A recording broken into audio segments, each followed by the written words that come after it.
Olá, meu nome é Alberto, seja muito bem-vindo e bem-vindo ao canal do e da Dev Eficiente. No episódio de hoje a gente continua a nossa série sobre Solid e vamos falar especificamente sobre a quarta letra do acrônimo aí, né, que é justamente lá o I de Interface Segregation Principle, princípio da segregação pela interface, que é um dos princípios que eu acho mais interessantes, conversam demais com princípios da própria orientação a objeto e, se eu não me engano, é um princípio que foi escrito realmente originalmente por Bob Martin.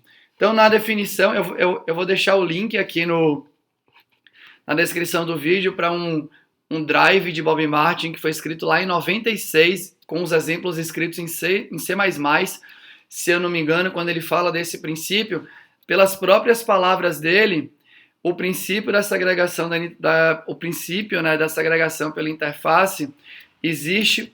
Por quê? Vou tentar falar aqui em inglês, né? Aquele inglês horrível que eu costumeiramente trago aqui para você. Então tem aqui, né? Clients should not be forced to depend upon interface that they do not use. Ou seja, clientes não deveriam ser forçados a depender de métodos de interface que eles não vão utilizar naquele determinado momento. Então é um princípio que ele tende a ser simples, que é, você deveria receber parâmetros cujos métodos que estão expostos deveriam ser apenas os métodos que você precisa naquele ponto do código.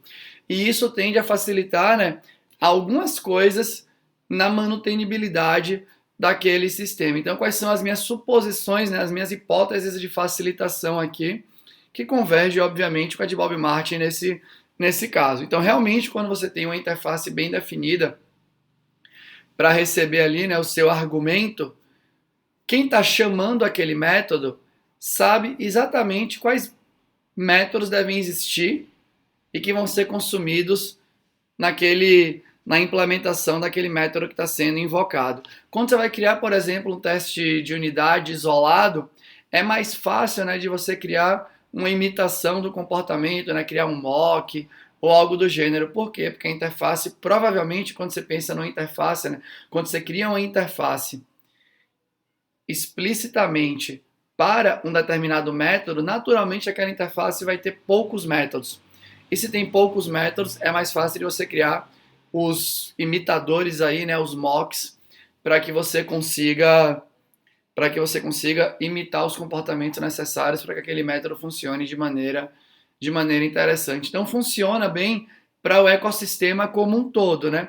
Quem vai chamar o código sabe exatamente o que aquela função precisa utilizar, né, daquele parâmetro que você está passando. Quem vai testar de maneira isolada, né, a unidade consegue criar as imitações ou criar sua própria interface de mentira, a sua implementação fake de maneira mais fácil. E dentro do próprio código, você só é exposto aos métodos que você realmente precisa. Ou seja, quando você é exposto apenas ao que você precisa, naturalmente você fica, né, menos frágil em relação a alguma mudança de interface, né, por mais que mudança de interface geralmente seja crítico, aí você vai ficar ainda menos exposto a esse tipo de coisa, porque se alguém mudar algum método em alguma outra interface qualquer, em alguma outra classe qualquer ou algo do gênero, não vai quebrar você, porque você está conversando com a interface que foi criada especificamente para você. Beleza? Então são vários os benefícios. Qual que é o ponto de atenção, né? Porque sempre tem algum ponto de atenção. É difícil existir uma solução que não tenha uma parte potencialmente negativa, né? Que não levante a bandeira amarela para sua atenção. Então, quando você pensa em criar interfaces, né, estruturas que são específicas para você receber os argumentos nos métodos, naturalmente você está falando de criar mais classes no sistema. E essa é matemática que a gente já vem falando aqui no canal múltiplas vezes, né? Quanto mais classe você tem no sistema, quando você pensa no sistema como um todo, mais complexo é o sistema como um todo. Mas existe uma chance alta de, se você cria uma classe específica para um determinado ponto, aquele ponto tende a ficar mais simples. E o que importa é isso, né? Quase nunca você bate o olho e fala, deixa eu entender esse sistema inteiro de uma vez só. Você geralmente bate o olho em locais do sistema e você quer entender local por local. Então, geralmente, quanto mais específico é o local, mais fácil tende a ser, né, o seu entendimento ali. E também o princípio dessa agregação pela interface fala com alguns pilares que para mim são importantes, né? Consegui falar a palavra pilares nesse vídeo. Então, eu sempre falo que as suas APIs, né, devem ser não democráticas.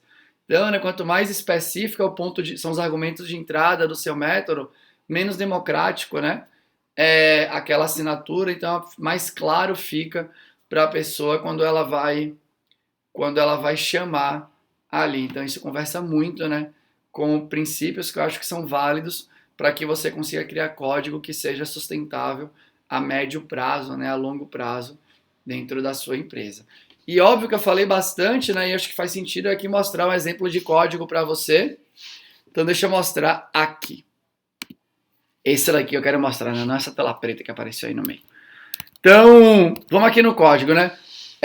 Aqui eu peço para você ficar focado ou focada no exemplo que eu quero te dar. Esquece se você concorda com qualquer coisa que está aparecendo aqui. Eu quero te dar um exemplo de segregação pela interface. Então aqui você tem um método que chama toModel, que recebe dois objetos como argumento. Recebe uma referência para um Entity Manager e recebe uma referência para um objeto do tipo usuário. Se você olha aqui para o toModel, a gente tem aqui, né, o Entity Manager e o usuário. O usuário eu repasso. Então, beleza, eu preciso realmente de um usuário inteiro. Só que do Entity Manager eu só quero o método find. E aí entra justamente na sugestão de Bob Martin, beleza? Então, qual que é a brincadeira aqui, né? Se a gente vier aqui, fizer manager ponto, tem 50 mil métodos. 50 mil métodos aqui. Beleza? Então, não é claro, né? Para quem está chamando o método toModel, pode ser que não seja claro. Aqui é uma hipótese, beleza? Pode ser que não seja claro, mas qual método que vai ser utilizado lá dentro? Então, essa é uma possibilidade. Uma outra coisa que você fica aqui, né? Que o seu método toModel fica sensível, ele fica sensível a esse método find aqui da interface Entity Manager, e esse método find é um método super genérico. Então, né, esse find é utilizado de múltiplas formas aí no sistema, e se alguém quisesse mudar a assinatura do find, quebraria, por exemplo, o método toModel, que não tem nada a ver, né? O toModel só queria buscar um objetozinho. Mas como você acoplou o toModel a uma interface que não é específica para o toModel, você deixou ele suscetível a qualquer mudança nessa interface. E aqui é um ponto de muita atenção. O exemplo que eu peguei do Entity Manager não é o melhor exemplo, porque o Entity Manager é uma interface mundialmente utilizada, beleza? O método find é mundialmente utilizado. Então, existe pouca chance da JPA, num release qualquer, falar assim, o find vai ser diferente agora. Existe assim, ainda mais quando a gente está falando de Java, eu diria que existe 1% de chance disso quebrar. Então, né, aqui eu sempre esqueço o nome, né, mas esse aqui é aquele acoplamento que a gente quer, o acoplamento invertido. Se eu não me engano, é o acoplamento que a gente chama de acoplamento aferente, né? Se eu tiver falado errado aqui, talvez seja, porque tem aferente e eferente. O eferente é o acoplamento normal. Eu dependo do Entity Manager. E você tem um acoplamento invertido que é, como tem muita gente que depende do Entity Manager, é difícil que o Entity Manager quebre. Troque a interface de um jeito que quebre todos os filhos e as filhas aí. Beleza? Mas, independente, né, desse detalhe, a brincadeira ainda vale. Eu estou acoplado com uma interface pública que não foi construída apenas para o método toModel. Então, o que é que você poderia fazer? Se você quer usar só o find, uma primeira tática, ainda um pouco genérica, que você poderia fazer é a seguinte. Você poderia vir aqui, ó, e dizer agora que você depende de uma função cuja a entrada aqui dessa função é um ID, é um long, né, perdão, e cuja saída dessa função é uma categoria. E aqui eu posso chamar, por exemplo, de esse parâmetro de busca categoria por ID. Se eu venho aqui, né, e faço, deixa eu pegar esse código aqui, dar um Ctrl X. Se eu venho no busca categoria por ID, dou um apply no ID da categoria, eu automaticamente me desacoplei totalmente do Entity Manager. Totalmente. Eu utilizei aqui, né, uma estrutura que é padrão do Java, né, olhando aqui do ponto de vista do Tool Model. Se o Entity Manager trocar de find para qualquer coisa, se você quiser, né, não usar find, usar get ou qualquer get reference ou algo do gênero, aqui agora você está protegido, né? E aqui, obviamente, esse código quebrou. Então, como é que eu deveria fazer aqui, né? Aqui eu deveria fazer da seguinte maneira. Eu vou ter aqui uma função que eu vou receber como argumento um ID, aqui de categoria, por exemplo. E aqui nessa função, né, que eu vou receber o ID da categoria, eu poderia fazer manager.find categoria.class ID categoria. E agora meu código continuaria funcionando. Qual que é o downside, né? Na minha opinião, quando a gente pensa aqui, né, em nível de entendimento de código, principalmente na linguagem Java, eu considero que funções como argumento contam pontos de entendimento, né? Contam pontos cognitivos. Então aqui eu estaria aumentando em um ponto a dificuldade de entendimento desse ponto do código. E essa é a vida, beleza? Quando você está fazendo a divisão de responsabilidade. Quase sempre, né, todo bônus vai ter o seu ônus.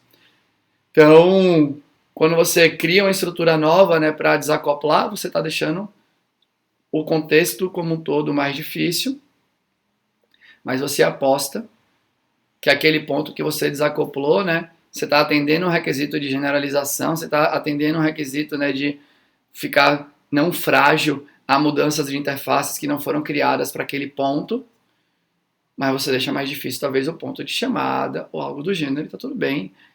Toda abstração eleva a complexidade. E aí você vai mitigando se para aquele ponto específico faz sentido jogar esse jogo aí. Mas aqui, ó, ficou facinho, por exemplo, de eu escrever um teste isolado para o Tool Model. Eu posso passar qualquer função que entre um ID e retorna uma categoria. Ficou trivial. Eu não preciso mocar um Entity Manager, eu não preciso mocar, né, que se fosse um DAO que você escreveu na mão, né, um repository que você criou na mão, ou algo do gênero.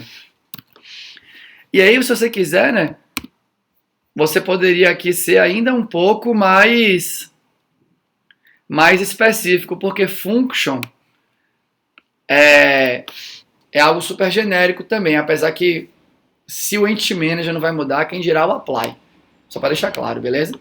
Mas se você quisesse deixar sob seu controle, né, só para facilitar aqui, eu vou criar aqui dentro mesmo, eu poderia vir aqui e fazer static class busca categoria por ID aqui, né? Acho que isso aqui vai funcionar.